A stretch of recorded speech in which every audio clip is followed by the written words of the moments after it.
Welcome to NASA Science Live. This is your chance to interact with NASA experts and have your questions answered in real time. I'm your host, Tahira Allen. Today, we're diving into the excitement surrounding the upcoming total solar eclipse that will cross North America, passing over Mexico, the United States, and Canada. If you have questions throughout the show, you can send them in using the hashtag AskNASA on social media or drop them directly into the comment box wherever you're watching. Now, this eclipse isn't just any ordinary celestial event. It is a rare opportunity for millions to witness the moon completely block out the sun, turning day into dusk for those in the path of totality. And get this will be the last total solar eclipse to cross the contiguous United States for the next 20 years. What makes this even more special is that an estimated 31.6 million people live within the path of totality. And if you're not in the path of totality, no worries. Everyone in the contiguous United States will have the chance to see at least a partial solar eclipse. Now picture this, a collective pause as people across the U.S. gaze upward to experience the wonder of the cosmos together. I can't wait. And today I'm joined by Dr. Gina DiBraccio, a sun expert who's going to walk us through how to prepare for the April 8th event. Gina, welcome. Hi, Tahira. Thanks for having me. And thank you so much for being here. Now, can you kick off by telling our viewers a little bit about your role here at NASA? Sure. So I'm the Deputy Director of the Heliophysics Science Division at NASA's Goddard Space Flight Center. That means I'm helping to oversee an organization of scientists that are studying heliophysics, which is the study of the sun and its influence on everything. So we're looking at the physics of the sun, but also how it impacts the Earth's magnetic field, the upper atmosphere, and really just understanding how the whole system works together. That is great. And Gina, I'm so happy to be here with you again today. Yes. Gina and I had a blast hosting last year's annular solar eclipse, and I think it's safe to say we are thrilled to be back again for the total solar eclipse. Now, before we dive into some details, Gina, can you help clear something up for me? Sure. What exactly sets an annular solar eclipse apart from a total solar eclipse like this year? Okay. So when a solar eclipse happens, the moon is going to cross in between the Earth and the sun. And when that happens, the moon's shadow is cast on the Earth, and we can look up in the sky and see it.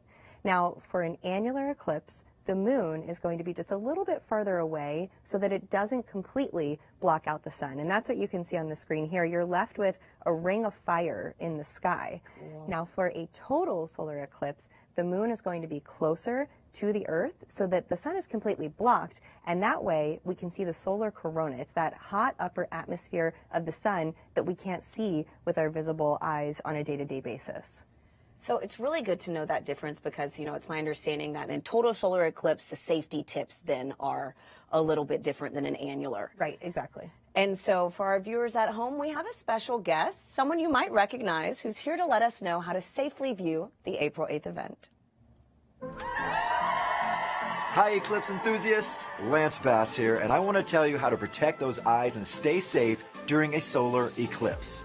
During these celestial events, the sun, earth, and moon are in sync, creating solar eclipses. You can look directly at the sun during a total solar eclipse, but only when it's completely covered by the moon for a brief period known as totality. This is a really special moment. At all other times, you should wear eclipse glasses so that you don't say bye-bye-bye to your vision. Seriously. And eclipse glasses are not the same as regular sunglasses. No, they're not. Safe solar viewers are thousands of times darker and will have a specific certification that you should look for right here. Don't be a space cowboy and try to look directly at the sun. If you don't have eclipse glasses, you can use an indirect viewing method, like a pinhole projector. You can make one of these with something as simple as an index card with a hole, or a colander, or even your hands. With the sun at your back, you can safely project an image of the sun through the hole onto a nearby surface, like the ground. It's gonna be me who is wearing my eclipse glasses, and so are you. Okay, we are already seeing a lot of questions pouring in online from our viewers watching, so let's jump right into this Q&A.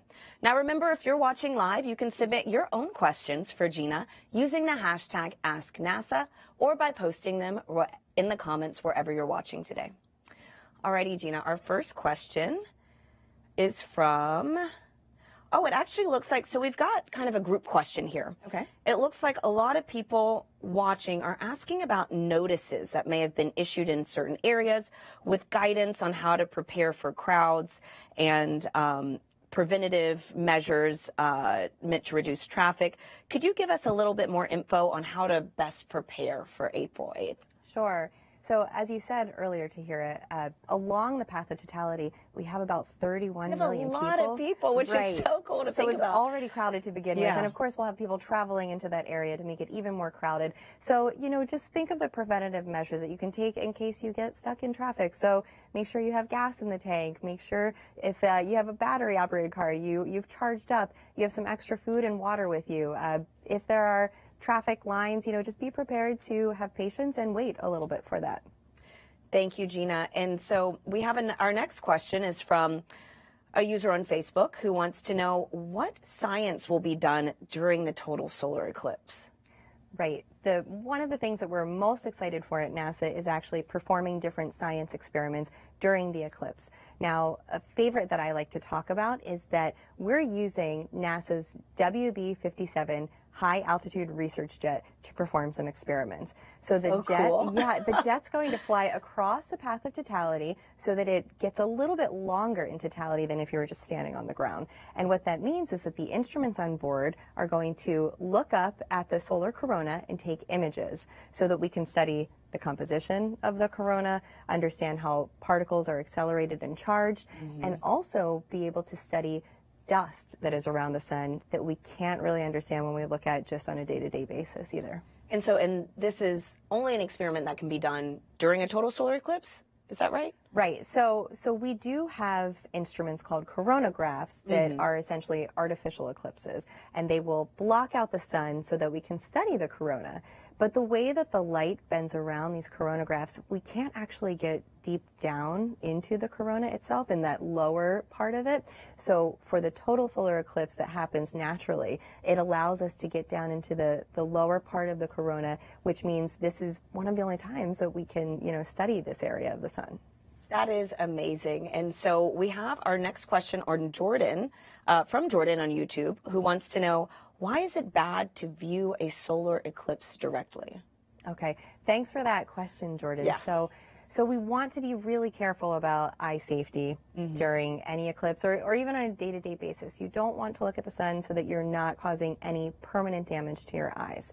Now, the way that it works for a total solar eclipse is that during the partial phases, you need to have the proper safety viewing that we just heard about. You can have the eclipse viewing glasses, you can make a pinhole projector, and you need to use that to see the partial eclipse. If you're in the path of totality, during totality, you don't need to have those glasses. You can look directly up at the sky and see the sun because it will be blocked. So you're just looking at that corona. You're not actually going to be looking at the sun, but only for totality. And I have a great follow-up from Mouse757 on YouTube who wants to know, where is the path of totality for this event? Okay, you can go to the NASA website, go.nasa.gov/Eclipse Explorer, and it will show you the map so that you can actually see where totality is located. But across the U.S., it will stretch beginning down in Texas, all the way through Ohio. We'll have a station in Cleveland doing the broadcast too, and then up through Maine as well. Yeah, exactly. And thank you for that. And then our next question is from Matthew Hinson on YouTube, who asks, what happens to the moon and the sun as seen from Earth? During the eclipse, so we have the sun in the sky, and the moon will be crossing in front of the sun. So when you're looking up at the sky with your proper safety gear, what you'll see is that the sun slowly becomes covered by the moon. And that's our perspective from the surface of the Earth, basically, is that we're going to see the sun kind of disappear as the moon moves in front of it. That is so cool, too, that the moon is just the right size, you know, to cover the sun Yes. during this event. And so we have Alana Franklin on YouTube who wants to know, how long will the eclipse last? So if you're in the path of totality, maximum totality will be around 4.5 minutes long.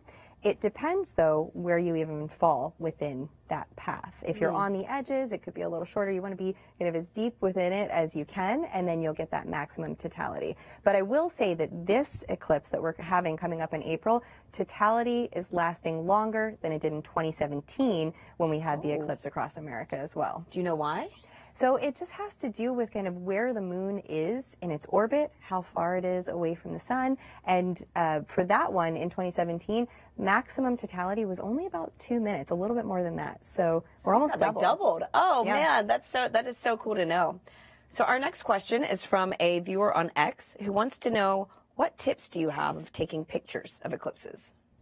Okay, well, if you are taking pictures of eclipses during totality, you can use your phone. That's fine. The same way that we can look at the eclipse with our eyes during totality only, you can also use your phone to take pictures. Now, at any other part, you need to have a proper solar filter in order to take those photographs. So not during a partial eclipse. Correct. Yeah, anytime. Okay. So our next question is from Ryan on YouTube who asks, when was the last eclipse and when is the next one? Okay. It depends on how you define eclipse. So in this context, let's talk about total. Okay. Yep, total eclipses, total solar eclipse. So the last one that crossed through the U.S., as I just mentioned, was in 2017, and I was actually fortunate enough to see that myself. So I was really excited to see it. Yeah. So the next one coming up, though, isn't for another 20 years. Across the U.S. So you'll have to really, take advantage of this one unless you want to wait 20 years from now. Yeah, absolutely. And so actually, this is one of my favorite questions. We have Wilbur on YouTube who wants to know, do animals react in a certain way? What are some of these changes that we can expect during a total solar eclipse? Right.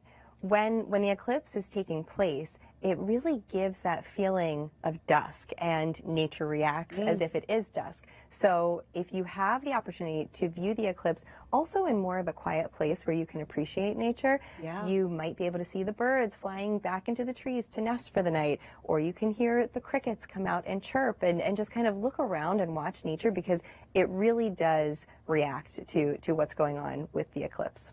It is so cool to think about, too, that this is just like a multi-sensory experience for everybody. Right. And so our next question is another, I'd say, group question. We are getting a lot of questions about the timing of the eclipse in specific areas around the country. And, actually, luckily, NASA's got us covered with that, with an incredible tool to help with just this. As Gina mentioned earlier, it's called the Eclipse Explorer Map.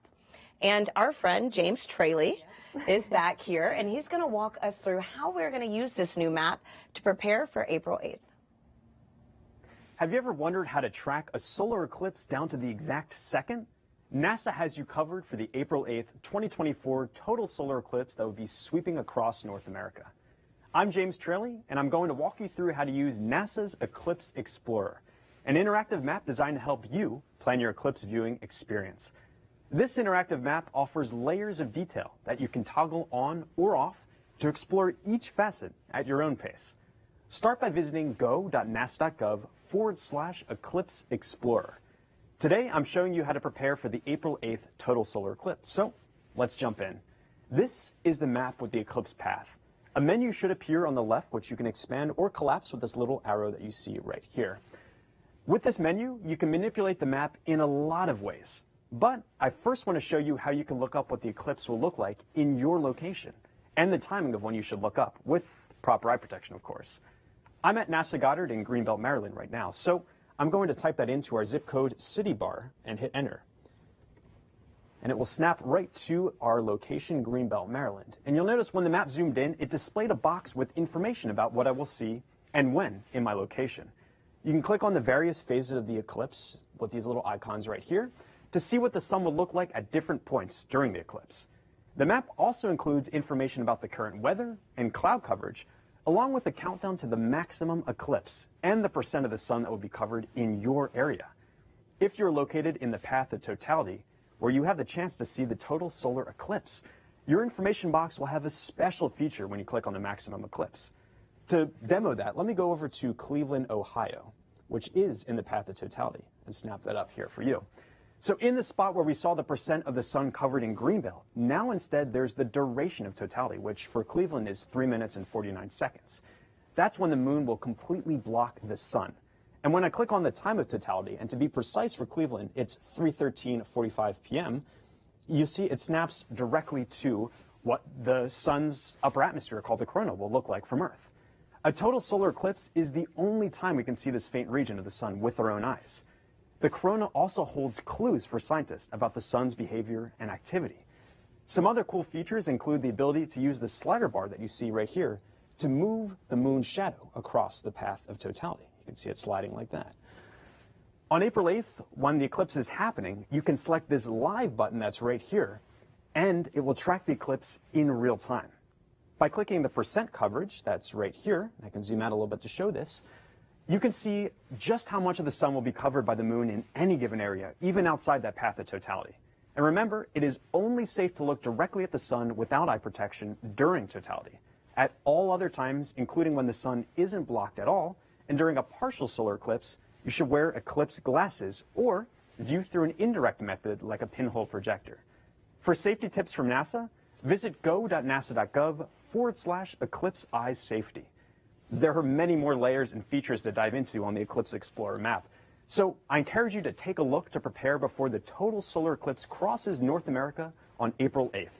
And join me, along with other NASA science communicators and experts on April 8th, for the NASA broadcast starting at 1 p.m. Eastern Time. We'll be taking you with us as the eclipse moves across the country. Thank you, and enjoy the total solar eclipse. Impressive, right? Now, you can access this map from the comfort of your own home and witness the eclipse journey in real time on April 8th by visiting go.nasa.gov/eclipse explorer.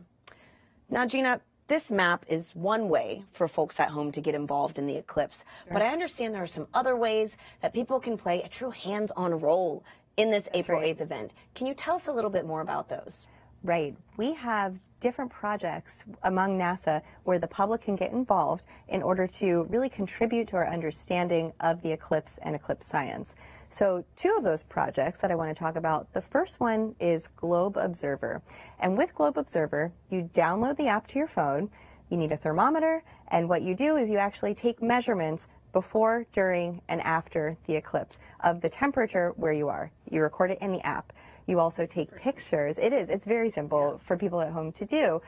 You take pictures of cloud coverage as well, because what that's doing is it's reporting the conditions local to you so that we can understand what changes the sun is actually having on our atmosphere during the eclipse. So that's one of the projects where anybody in the public can get involved. Now, the other one is called Sun Sketcher. And this one, once again, requires an app from your phone that you download. And you're going to put your phone down and actually just let it take pictures during the eclipse. And what it will do is focus on the Bailey's beads that form. So that's kind of the light that you see peeking around the moon as it's covering the sun. Oh, cool. And those Bailey beads are the light coming through kind of the peaks and valleys on the moon, where it helps us to understand the size of the sun and the shape of the sun and really kind of what's going on there with the structure of the sun. And so with that one, again, just a simple app that you download, you leave your phone go, and it takes the measurements for you. I mean, technology these days, you know, right? Like it just completely fascinates me that you can do NASA science from your cell phone. And if you're interested in learning more about these projects that Gina just mentioned, or other ways that you can do NASA science, visit go.nasa.gov/do eclipse science. Now, Gina, not only will we be able to witness a total solar eclipse on April 8th, I've heard that for those in the path of totality, you could also see some other things in the sky around that time. Oh, that's right. Could you tell us a little bit about what we could expect? Sure. So we actually have the opportunity to see some planets out in the sky during totality, because when totality occurs, it's going to cover up the sun and it makes the sky darker. So we have the opportunity, as you see on the screen here, to see Jupiter, also Venus. Those are going to be 2 of the brightest planets in the sky. But then right along there, Mercury, Saturn, Mars, those are all faintly visible. And then even more exciting, there's a comet that can be visible too. That's Comet 12P. It's faint, but depending on, how dark your area is and whether you can see it in the sky, take a look and this will be an interesting planetary alignment. Absolutely. And I mean, as if this day wasn't, rare, exciting enough. Now we've got this planetary alignment, we've got a comet. Right. And so fingers crossed on clear skies. Now we have some more questions coming in. Okay. Let's get to a few of them. Sounds good. All right. We have Twilight, linkable on YouTube, who asks, I heard that some eclipse glasses don't have the right specifications to protect your eyes properly. When shopping for glasses, what specifications do I need that will protect the eyes? Sure. When you're buying those glasses, of course, you always want to get them from a credible source. One way to check is there's a standardized number. It's called the ISO. You want to look for number 123122. And I think we have some people from my NASA team here that can input that in the chat so that you can make sure that you're getting those glasses with the right safety specs as well. Okay, great. Thank you. Thank you for that. And so our next question is from Antonio Rabid on YouTube, who asks, do we know what the weather will be like during the eclipse? Right. So the weather will depend on whatever location you're in. Okay. Yeah, but we just heard about that Eclipse Explorer map, and that actually has real-time weather information in it where you go to your location and you can find out what the weather will be during the eclipse there. I have I'd say a good follow-up to that. Halloween Hool 31 on YouTube asks, will temperature change during totality? Oh, yes. So this is something that is one of the most fun things to experience. And we experienced this during the annular eclipse, too. It completely blew my mind. Right. So. We're shivering up on stage a little bit. Yeah, the temperature will drop. The sun is blocked and the energy, the heat coming from the sun into the atmosphere, it changes the atmosphere. And that's also why we have this Globe Observer public project that we were talking about to measure those temperature changes. So, there's different things that will affect how much the temperature will change. For instance, how humid it is in your location, but you will feel that temperature drop, and it can be as large as 10 to 15 degrees. Yeah, I mean, even just for what we experienced with annular, like you said, I mean, we're like shivering on stage, and then for totality, what, we expect it to be even a little bit more? Yeah, probably a little bit more than what we had for annular. But even for the annular eclipse, a majority of the sun was blocked. So, get chillier in both of those instances. So I know we touched on this earlier, but for those of us who are just tuning in and watching, can you explain again what is the key difference between an annular solar eclipse and a total solar eclipse? Right. And so basically a solar eclipse happens when the moon crosses in front of the Earth, in between the Earth and the sun. Now for annular eclipse, the moon will not be blocking the sun completely. It's going to leave a ring of fire because the moon is just a little bit farther from the Earth in this case. For the total solar eclipse, the moon will be slightly closer to the Earth, and it will block out the sun so that we can see that upper atmosphere of the sun, the corona, as the sun is obstructed during that totality. So the viewing here that you see on the screen, that's the main difference in the effects, whether you get to see the solar corona or if you're looking at the ring of fire in the sky. And so we've been touching a lot about, the path of totality and being in totality for a total solar eclipse. Sure. And so we've got a few viewers who want to know, what if I'm not in the path of totality? What can I expect on April 8th? Yeah, and it's just as exciting and spectacular if you're not in the path of totality. You won't get to see the corona because the sun won't be completely covered, but you'll still get to experience a partial eclipse. And depending on where you are, the amount of that partial eclipse will vary. You can go to the Eclipse Explorer map to see just what coverage you have. But viewing a partial eclipse is really exciting too, and you'll still get some of those temperature changes and the changes around you as well. So whether you're in totality or seeing that partial eclipse, it's still cool. Exciting. Yeah. So we have Mary Usman on YouTube who wants to know, is cell phone disruption expected? Will this affect any of our communications during the eclipse? Oh, that's a great question. And so, there is space weather activity that can disrupt our cell phones when the sun is sending harmful radiation out into space. It can impact the Earth's upper atmosphere and cause minor blips in cell phone. However, first of all, we have different things in place to avoid that. And specifically during the eclipse, that's not really something that we have to be worried about. But I'm glad that people are thinking in that direction. That's great. Yeah, and you mentioned studying space weather, things like that. We have another viewer who wants to know, what missions does NASA have that study the sun, and what mysteries are we hoping to solve? Okay, well, right now, NASA, in the Heliophysics Science Division, we have the Parker Solar Probe mission. And this mission is actually flying into the upper atmosphere of the sun. So that solar corona that we're talking about viewing during the eclipse, Parker actually flies through it and touches it.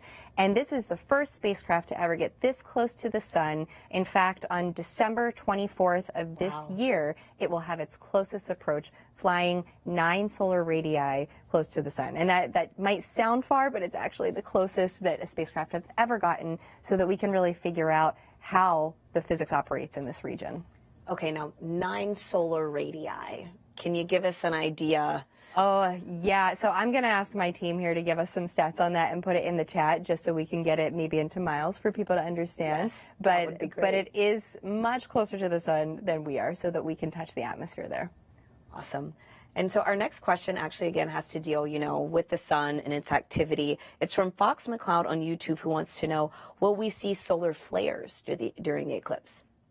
That could very well happen. Now, the sun has an 11-year activity cycle where the activity is ramping up and down. And when it ramps up, we see more of those solar flares, we see coronal mass ejections, and more. And right now, we are gearing towards solar maximum, which means we have more of this solar activity happening, and you can see the explosive flares occurring. So if we were ever to see some of this activity during the eclipse, this would be the time, because we have tons of activity happening. So fingers crossed with your solar telescopes or your viewing, that we can see some solar flares erupting. Is there any certain science we can only conduct during a total solar eclipse? This is another viewer on YouTube. Okay. Right. So some of the experiments that we have going on with NASA are things that we can only do during the eclipse. One project that I'll talk about is looking at ham radio operations, and actually how the radio signals are impacted over the atmosphere. So the radio signals will be sent over the atmosphere, and during the eclipse, the atmosphere changes. And what we can do is have these ham radio operators send their signals to really understand the impacts of the sun on the upper atmosphere and how it might change those radio communications. And my follow-up question, we have Mel on YouTube, who, going back to, some eclipse safety, wants to know, if we are not in the path of totality, do you still need to wear those eclipse glasses? Yes. The short answer is yes. Yes, 100%. Especially if you're not in the path of totality. Yes. You always need to be using those viewing glasses, or kind of your at-home products like a colander that allows the sun's light to come through the holes. You can make your own pinhole projection. Something that's really easy, you can just take your hands and kind of weave them together to create your own holes. And you put them down towards the ground, you let the sun come through, and you look at the ground. That's one way to see the eclipse. And what are you seeing on the ground then at that point? You'll actually see what looks like the crescent suns that is the eclipse that's happening. So you'll see the partial eclipse being projected onto the ground. And so my next question is from, okay, we have somebody that actually has a follow-up to our conversation earlier about the solar flares. Okay. So they want to know, are solar flares dangerous to us on Earth? Great. Oh, this is a great question. So the Earth has a magnetic field that shields us from a lot of these, harmful radiation particles that come from the sun. Yeah. So for us, first of all, not every solar flare will be directed towards Earth. They're directed in all different directions towards different planets, or not even towards any planets at all. The ones that are directed towards Earth, really our magnetic field and our atmosphere works to shield us from a majority of those particles.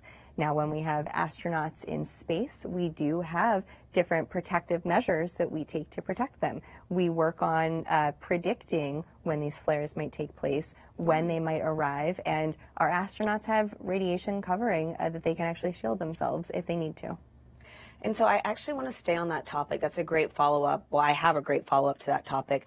For someone who wants to know, how does the study of the sun I guess, heliophysicists Sure. work with our efforts of sending humans into space to the moon, you know, and even farther into the solar system? Right.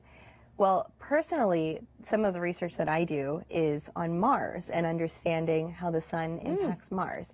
And we want to understand this because one day we're aiming to send humans to Mars. So we really need to understand how this radiation coming from the sun, or these solar flares that we're talking about, how they might impact the different planets.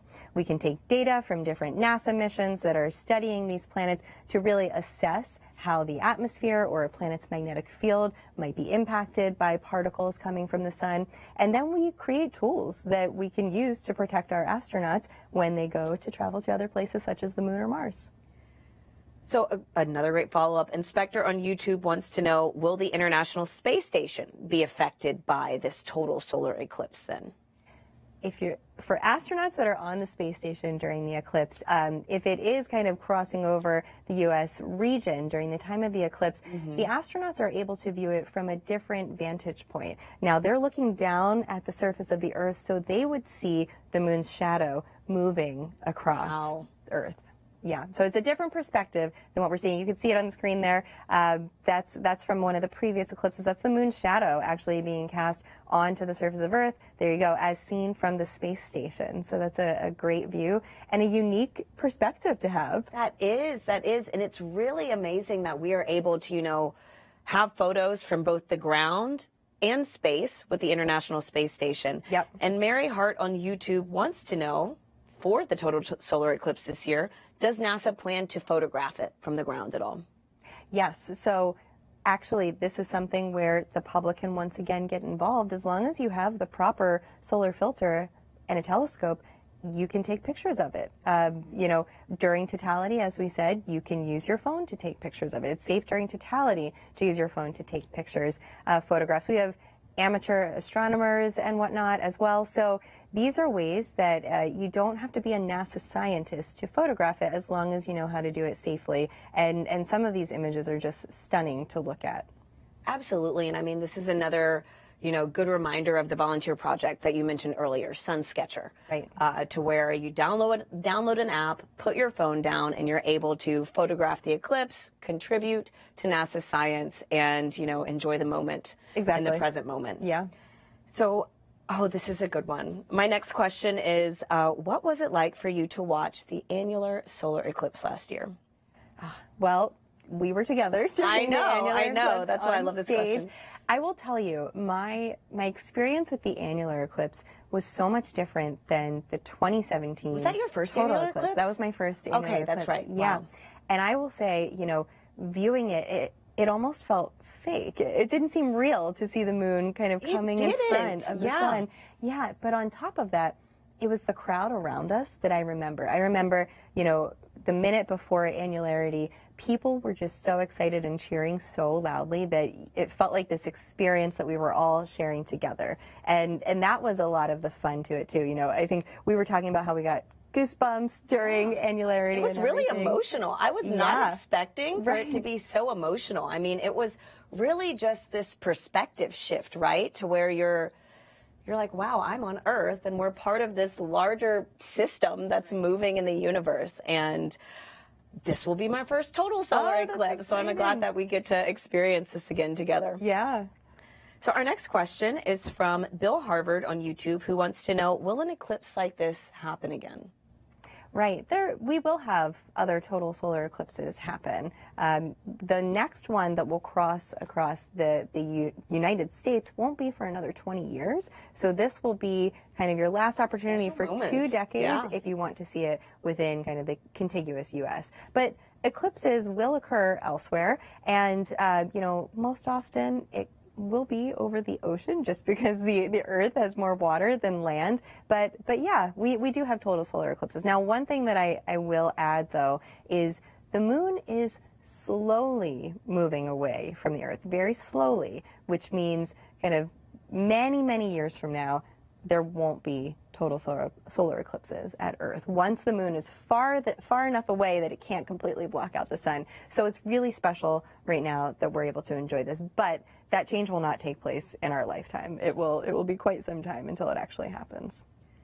That is a very fun fact. That was actually, you know, we have Stephen Papa on YouTube who wanted to know, does that mean in the far future, will eclipses be much different? And so, like you're saying, there's a day and age where we won't have these at all anymore. Right. So we are really here during the right time, the Yes. right moment to witness Yes. something like this all together. Yeah, and I mean the moon, it's moving at like centimeters per year away. So Okay. very, very slow We rate. don't have to worry. But Okay. if we were on Mars, for example, Mars has solar eclipses when its moons cross in between Mars and the sun. However, they're not as fascinating as our eclipses because they're not total. It almost looks like a transit of a planet moving across the sun Because it because doesn't cover it. it doesn't cover the sun completely. So you could just see the moon crossing, and you can almost think of it as an annular eclipse, but the ring is much bigger than what we see here.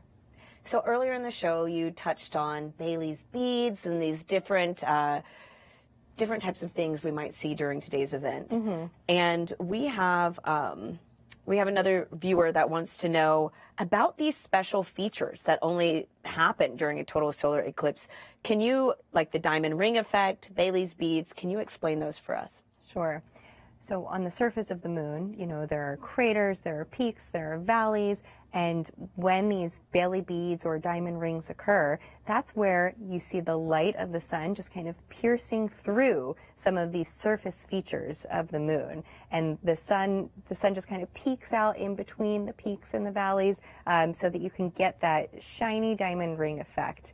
And that really helps us to understand kind of the topography of the moon. But the moon and the surface features have also been studied very well by NASA's Lunar Reconnaissance Orbiter mission.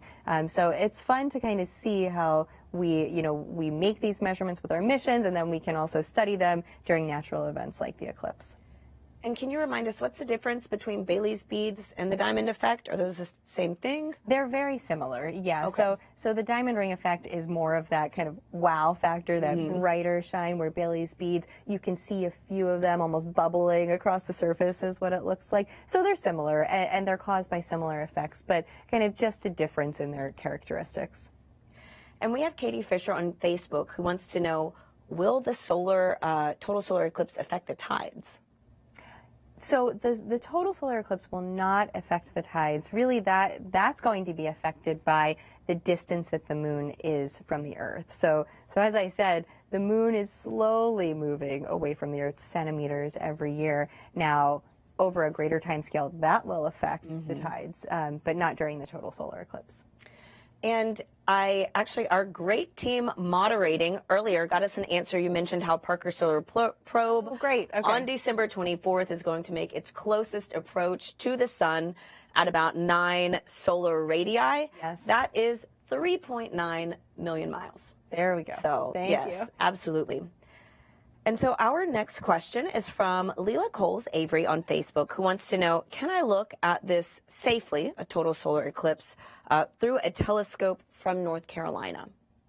Okay, so it depends on your location and if you're in the path of totality. So check out our Eclipse Explorer map to see what kind of coverage you'll get. If you have totality, then you can actually use your telescope to look at the sun without a filter. However, if you're in that partial eclipse, then you can use your telescope, but you just need to make sure that you have that path of totality. And so as you're looking at the map here showing the path of totality, North Carolina is going to get that partial eclipse. So just make sure that you have a proper filter on your telescope when you're viewing the eclipse. Okay, and still in this same light of viewing, photographing the eclipse, we have a hat-wearing duck on YouTube who asks, would it damage my phone camera if I tried to take a time-lapse of the partial eclipse through eclipse glasses? Okay, that is one technique that people use is actually, so you have your eclipse glasses that you can hold up to your eyes. Now, you can put that in front of your phone to safely lay the take phone a time down, lapse. put the glasses on, That's and leave what it there? I would recommend. Yeah, because the one thing you don't want to do is put your glasses onto your phone and then accidentally, still try to look at the sun when it's partial. So you can use those viewing glasses as a filter, but just be careful, anytime you're doing this. Absolutely.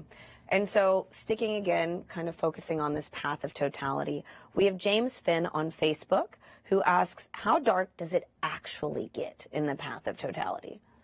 It's best described as a dusk feeling. You'll definitely see the change. I mean, it's not going to be completely nighttime because some of the sun's light will still be scattered around the moon and light up just a little bit of the atmosphere, but it gets pretty dark.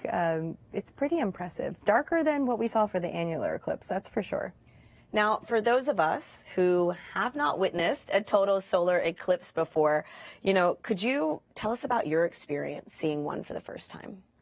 My total solar eclipse, so I was in Nashville in 2017 with my family, and we were kind of off the beaten path in the middle of nowhere, so we got to really experience the nature effect, seeing the birds go to the trees, hearing the crickets come out. But I do remember once that totality occurred, we were all just kind of looking at the sky and kind of screaming and getting excited, oohing and eyeing. It's just something that until you experience it, it's really hard to imagine, but it's so great. So it's different than looking at a photo of it or something like that. Yes, because as we talked about earlier, it is kind of all the senses, right? So you're seeing the eclipse, but you're also hearing changes in nature. You're feeling the temperature drop and maybe the winds pick up a little bit. In fact, during the 2017 eclipse, in my experience, we had some clouds start to cover the sky just before totality. And then as soon as totality hit, those clouds dissipated and went away. So we got to see the changes on the atmosphere with our eyes as well. And we covered this a little bit before, but can you tell us about some of the experiments that NASA is running and can only run during a total solar eclipse? Yes. So let's talk about the sounding rockets. That's actually something that we haven't hit on yet. So we have 3 sounding rockets that will be launching from our Wallops Flight Facility, which is in Chincoteague, Virginia. And these 3 rockets will be launching. One will take off 35 minutes before totality. One will take off during totality, and then finally 35 minutes after. And what we're trying to study here is basically measuring directly the changes in the upper atmosphere where the rockets are going to reach. And we're doing it before, during, and after so we can see the change kind of in how it propagates. Now, where these rockets are launching, it's not actually going to be within the path, but as the moon and its shadow, as the shadow of the moon is moving across that path, it's having changes in the local atmosphere, and they kind of propagate out, almost like a boat going through the water and making a wave. Yeah, it's kind of the same thing. So we're trying to see how those changes propagate out in the atmosphere. So we've got a plane. Yep. We've got rockets. We've got rockets. Is there any other, instrument that NASA is planning to use to study the solar eclipse? I know last year for the annular we had balloons. Is there anything like that? There are balloon projects, in fact, led by various schools. We have a ton of balloons that will be launching, science balloons measuring all over. And so that's something that you see on the screen here. Some of the students getting ready for those balloon experiments. There's also radio telescopes in California that will be kind of measuring those radio waves coming from the sun, because any active regions that are occurring on the sun at that time, they're going to be covered up by the moon. So as the radio telescope is just looking at the sun and these active regions are covered, we can see it's turning them on and off. So we can see where the waves are coming from and where they aren't, so to understand what the sources are, basically. So we're studying this from, every single angle. Everything that we can possibly do. Yes. That is great. So our next question is from Happy Thumbs Gaming on YouTube, who wants to know, for the solar eclipse, will all of the United States be able to view it? All of the 48 contiguous states will view some sort of eclipse. If you're in the path of totality, you'll have the opportunity to view that total solar eclipse. If you're not in the path of totality, then that's where you'll see a partial eclipse. So as long as you're within those contiguous 48 states, then yes, you can see it. And you hit on this a little bit earlier, but why does this eclipse have totality for such a longer duration? You mentioned that this year is almost double from 2017. Right. Why is that? Right. The moon's orbit actually isn't circular around the sun. It's elliptical. So it all depends on where the moon is in its orbit and really how close the moon is or how far it is from the Earth. And so for this one, compared to 2017, we're going to get that shadow just cast a little bit. The path will be a little bit wider. The shadow is going to really make that eclipse last a little bit longer just based on where the Earth is with respect to the sun. And Bert on YouTube, who wants to know, being so close to the equinox, why is the path of totality at such an angle with the equator?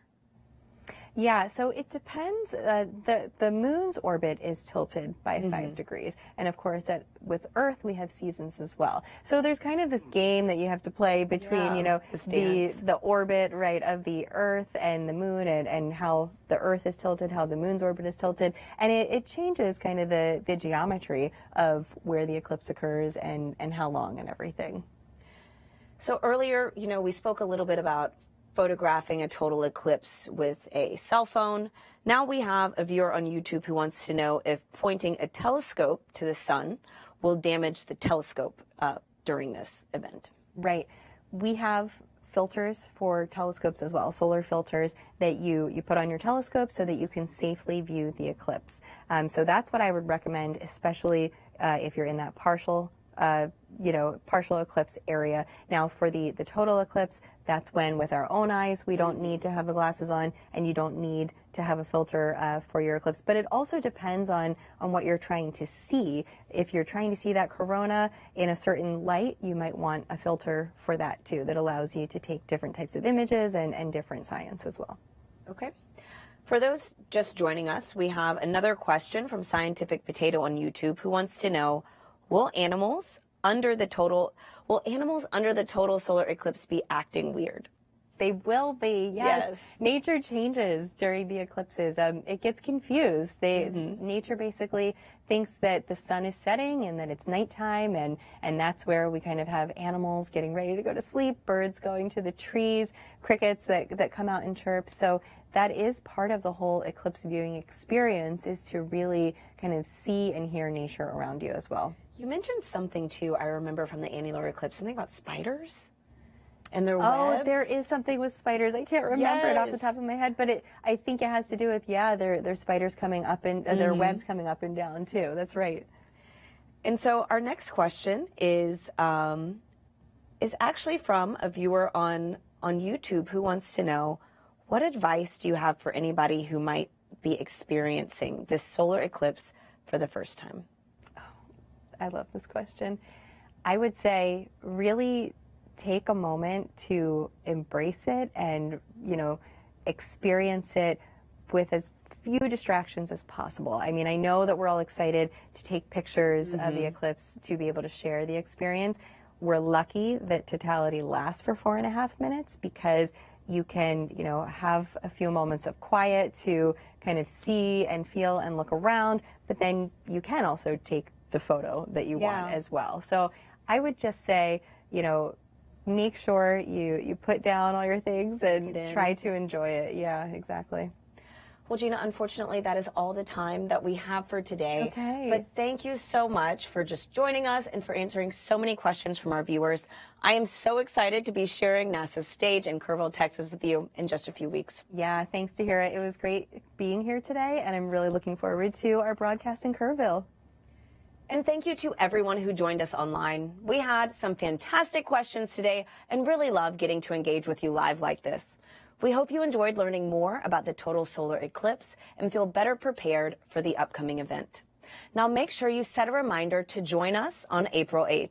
We will be streaming the eclipse live from all over North America, following that path of totality as it sweeps across Mexico, the U.S., and Canada. There are a variety of ways for you to get involved. You can watch the NASA broadcast on multiple streaming platforms, including in Spanish, by heading over to go.nasa.gov/Eclipse 2024 live. You can also take a look at NASA's website to see if there are eclipse events near you at go.nasa.gov/Eclipse events. If you'd like to stay updated on all of the latest sun news, follow NASA Sun on Facebook and NASA Sun on X. Thank you, and see you next time. We are one of 100 billion stars in a vast galaxy, but for all of human culture on Earth, one sun that nourishes us all. That is what stirs humankind. That's what unites us.